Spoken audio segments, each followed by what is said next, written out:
રામ રામ લાયરા ને કેમ છો બધા? મજામાં? ઝાઝા દિવસ પછી આપણે લોગ મૂકીશું. કેટલા દિવસ?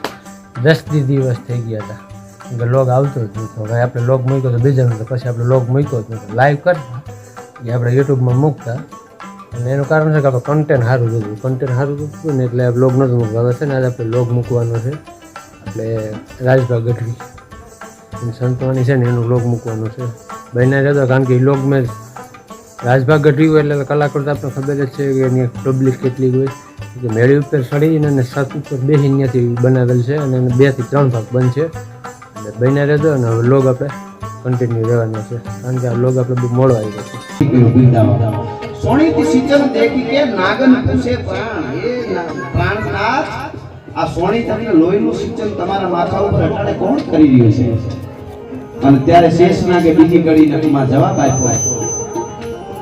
બીજી કડીમાં શેષનાગે જવાબ આપ્યો કે મરુભૂમિ, અને બહુ સરસ છે. હવે થોડું ચરણ જો યાદ આવી જાય, મારવાડ મરુભૂમિ અને મેવાડ ધરા અને જપતે તલિયો માન ઈ કે ઝાલા માનસિંહે એવું રાજસ્થાનની ધીંગી ધરતીમાં એવું યુદ્ધ માંડ્યું છે, અને બધાય રાજપૂતો રાણાઓ અને ઝાલા રાણાઓ એ યુદ્ધ કરે છે. એને એટલું બધું લોહી વહાવ્યું છે ધરતીમાંથી દુશ્મનોને કાપીને કે શેષનાગ કે મારા ઉપર રેગાડા પીડ્યા છે, નીચે છે રેગાડા પીડ્યા છે.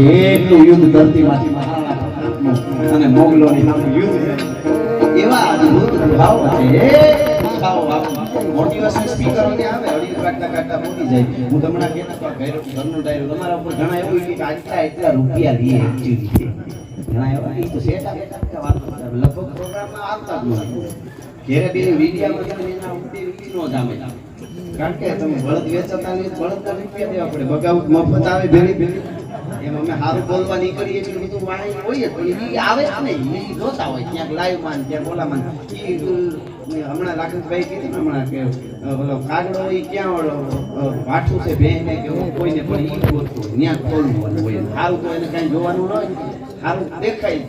તમે બગીચો હારામાં હારો બનાવો, બગીચામાં એ જાય એવું. એટલે અમને ઘણા એવું માહિતી કોઈ વાત કરે પૈસા લે વાત પછી ઈ કોઈ દી નો આપતો એટલે હું પ્રોગ્રામમાં કહેતો હમણાં કે ઓસામાં હારામાં હારું કોઈ દેતું હોય તો ગુજરાતી કલાકાર સંતવાણી વાળા સારું લોકગીત ગાતા હોય તો ઈ લોક સાહિત્યકારો અમારા ડાયરામાં કહું છું બધે પ્રોગ્રામોમાં.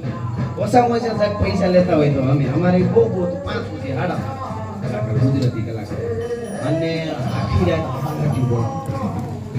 તાળું દેવાની જેવું માય હોય. બરાબર? બોલીવુડ વાળા નાનામાં નાનો કલાકાર હોય ને એની શરૂઆત 25 લાખથી થાય. એનું જેનું નામ જ ન હોય બોલીવુડમાં, આ નાનો કલાકાર કહેવાય. એની શરૂઆત 25 લાખમાં થાય. બે બાજુ સ્ટેજ જોઈ મોટું, બે બાજુ ટેબલ હિમાલયા પાણીની મોટલું પીડી હોય, બે બાજુ નેફ્ટિંગ પીડા હોય, અને ગીત ગાતો ગાતો અહીંયા મેં કીધું વીઆઈપી સ્ટેજ અમને મળ્યું હોય તો ક્યારેક જ આવે. આજ એવું જ છે, અડધો મુસ્કાવી ત્યાંથી આવી શકે. જોરદાર તાળીઓ બજાવો. એસી વીઆઈપી ભેળું થઈ જાય. એવી રીતે એ આવે અને ગાતા ગાતા હળી કાઢે જેવું આમ ગાતા ગાય કેવું પાછું પછી એટલે કહેવાનો અર્થ મારો કે એક ગીત ગાય તા તો હફી પાણી હિમાલયની બોટલ લઈ પાછા આખા એનો પ્રોગ્રામ 7 વાગે શરૂ થાય, 8:30 પૂરું થઈ પછી એક્ટિવિટી જાગરા ન કરે. 1.5 કલાકમાં 3 કલાકાર 4 કલાકાર બદલી 1.5 કલાક, અને ઈ ઓછા મસલો તો 25 લાખ પૈસા વધારે લે ગમે નહીં. મૂવી આપે ઈ શું આપે ન આપે, એક છપ્પઈ એક છંદ એની પાસે અદ્ભુત આપણા સાહિત્યની આ મૂડી છે. અને એ મૂડી જેટલી જવાબદારી સાહિત્યકારોની છે એટલી સારું સાંભળવા વાળાની. આ ગામડાના દેજી માણસોએ પોતાની મહેનત કરતા ખેડૂતનું કામ કરતા ફલાણું દેખડું છતાં પણ રાત્રિ હોય કાંઈક સત્સંગ, કાંઈક ભજન, કાંઈક સાહિત્ય, કાંઈક કથા, એટલે તરત અહીંયા ભૂગી જાય કે અમને કાંઈક આજ મળવાનું છે. એ બધાએ ભેગા થઈ અને આ મૂડી હાજરી છે એ અસ્તિત્વ માટે જરૂરી છે. દુનિયાની માલિકો 43 સભ્યતાઓ હતી. મેં વિદ્વાનોનું ક્યાંક સાંભળ્યું છે 43. આપણે જેમ એને તમે સનાતન સભ્યતા કયો, સનાતન સંસ્કૃતિ કયો કે સનાતન ધર્મ કયો, સભ્યતાઓ હતી. એમાંથી ગ્રીક ને આ બધી આપણે જોઈએ છે ને એવી કેટલી હતી એ બધી કાળના જડબામાં સમયે સમયે વરાઈ ગઈ. પણ સનાતન સભ્યતા અડીખમ ઊભી છે. સનાતન સંસ્કૃતિ એ આપણા પૂર્વસૂરીઓએ એ બહુ મહેનત કરી છે ત્યારે અડીખમ ઊભી છે. અને એ સભ્યતાને હાચવવા માટેની આજ 21મી સદીમાં બધુંય મળે છે, પણ સાચો પ્રેમ, સાચી ભાવના, સાચું બધું જે છે એ નથી મળતું. એમાં જળવાય એના માટે આ બધા આપણા કાર્યક્રમો છે. એટલે લોક સંસ્કૃતિમાં વણી વણી અને દુહાઓ કીધા. એમાં મને ગમતો ભગત બાપુના અદ્ભુત દુહાઓ છે, પણ મને ગમતો એક બહુ સરસ દુહા વડીલો બેઠા છે, યુવાનોને પણ જીવનમાં ઉતરવા જેવો દુહો. કાગ બાપુ ગીરમાં ફરવા માટે નીકળેલા અને એમાં ચણોઠી જોઈ, રૂપાળી ચણોઠી, રૂડી લાલ ચણોઠી હાથમાં લીધી. કવિ છે ને એને તો કેટલાય એક વસ્તુમાંથી વિચારો આવે. આપણને એમ થાય કે આહા શું કુદરતની રચના છે. આપણે જે જોઈ આ પીપળો જોઈ તો આપણને એમ થાય કેવા પાંદડા ખીલ્યા, વર્ષોથી આમનું ખીલતા આવે છે.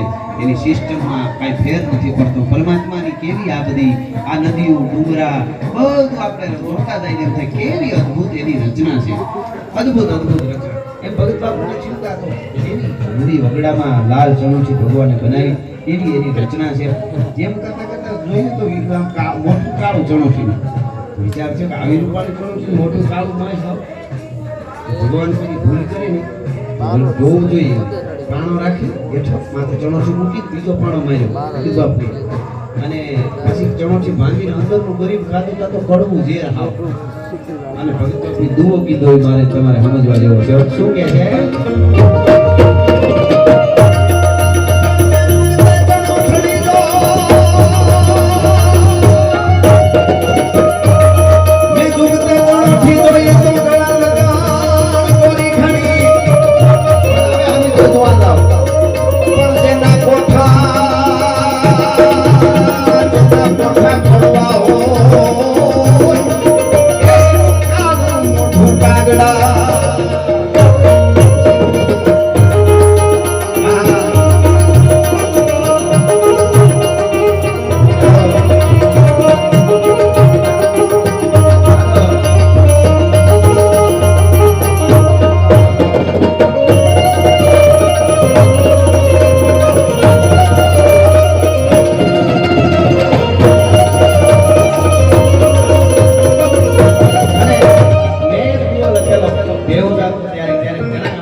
સમાજમાં એવું મળે. એક બીજો વળી કહી દો પછી ઓલો હું વ્યવહાર અત્યારે એક દુઓ મેં લખેલો છે. અત્યારે આમ સમાજમાં જોઈને આપણે અહીંયા આવ્યા પછી વ્યવહારમાં બહાર નીકળ્યા પછી એ દુઓ અટાણે સાર્થક છે. મિત્રો બધાને મળતા હોય તો ત્યારે મેં લખેલો ઝાડમાં ઝાડવું થાય ઓથે બીજાને ઉછરે. અમે આપણે જોયું હોય ગામડામાં પીપળ થાય, વડલો થાય, બીજું થાય, હાદળની કોઈલમાં, પીપળની કોઈલમાં બીજું થાય, બીજું થાય. એને ઓથેથી જ મોટું થયું હોય, એને આધાર જ એનો હોય. જે ઝાડમાં ધૂળ ભરાણી પાણી પછી મોટું કરે. ઝાડમાં ઝાડવું થાય એ ઓથે બીજાને ઉજરે, પણ એ મોટું થતા ઓલું મરે એને રચાવનારું રાજડા. એની તાકાત રાખી મૂકી ધરતી મૂકવી દે. સમાજમાં આકાર પાડે. એટલે કહેવાનો અર્થ દુઆ એમ એક દુહો લખેલો એ જે દુનિયામાં આપણે આમ દ્રષ્ટિ કરી જેનું વર્ણન થઈ છે ને બુર્જ ખલીફા બનાવેલો છે એ આમ જોઈ તો આપણે એમ થાય ભાઈ ભાઈ શું બિલ્ડિંગ બનાવ્યું છે. પણ આર્કિટેક્ટને પૂછો તો એની પાસે બીજા હિસાબ હોય. કેટલું શું જોયું, કેટલી કોન્ક્રીટ, કેટલા કાચ, કેટલું ફલાણું, કેટલું વજન, કેટલું શું બધું એના પાસે હિસાબ હોય. હિસાબ પાસે ન હોય એવું છે. અને દુનિયાની કોઈ પ્લેન મોટા મોટી ગણકો જે બનાવે તેના કારીગરો પાસે એનો હિસાબ બધો હોય. ગિરનારનો હિસાબ કોઈ ન હોય. ખાલી એટલું જ થાય હા હા હા દરિયો જોઈને એમ થાય હા હા હા. એટલે આ દુઓ લખેલો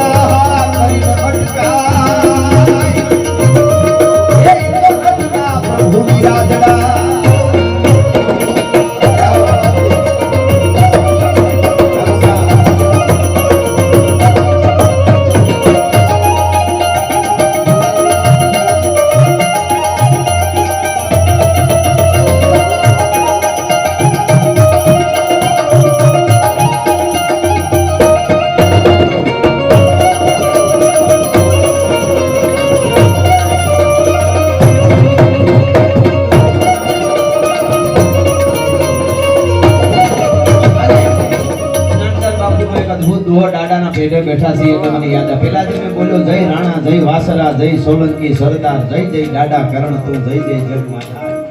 એ તો લાખનસિંહ બાપુ લાંગાનો છે. અને આ દુહો નાનદાન બાપુ અદ્ભુત દાદા માટે કહે છે.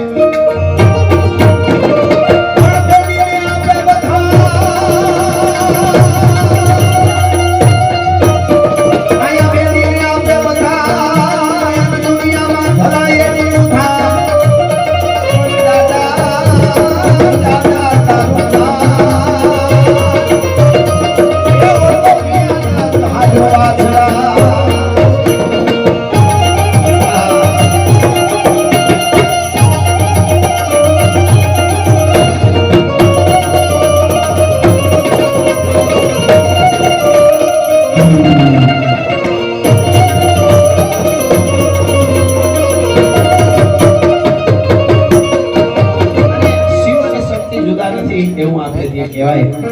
અને શક્તિના નોરતા હોય તો અને દાડો પણ એક શિવનો અંશ છે. તો હું કાયમ એક વિનંતી કરતો હોઉં છું. આજ વડીલો છે પણ એ અહીંયા તો ભક્તિ ભાવનો આ ટીમો છે અને ભક્તિ ભાવમાં બધા રૂપી પ્રાર્થના થઈ જાય. એ પણ આપણું અનુષ્ઠાન સવારે જે યજ્ઞમાં આપણે બધા કાંઈ ન હોય એનો લાભ તો લેવાવાળા વડીલો લે છે. લાખનજીભાઈ, ભુવા હતા અને બધા જે કાંઈ પરિવાર આજુબાજુમાં કોઈ પણ આપણી આહુતિ ઈ કે 30 સેકન્ડ માટે, અડધી મિનિટ માટે હું અહીં શિવ તાંડવમાં થોડી વંદના કરો અને તમે બધાએ મને બે હાથેથી તાળીનો તાળ આપો. પછી મારે થોડા સપાકરા અને પછી જે કાંઈ વાતો ગીતો આવે એ તરફ જવું છે. તો મને થોડી વાર 30 સેકન્ડ એટલે હું વધારે 2 મિનિટ એવું નથી કહેતો, હું સમયને બરાબર સમજુ છું. એટલે 30 સેકન્ડ, અડધી મિનિટ માટે મને બધાએ તાલ આપજો. શિવ તાંડવ દશાનંદ રાવણનો લખેલો શિવ તાંડવ પોતાની રઘુનો તાતુનો બનાવીને રાવણ હતો અને દશાનંદ રાવણ ગાતો હોય ને થોડું ચારમી સાહિત્યમાં ગાવું હોય તો બધાએ તાલ આપજો.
જે મંગળાચરણ કરે છે દયાળુ એ સ્તુતિ બધાય વતી કરી લો.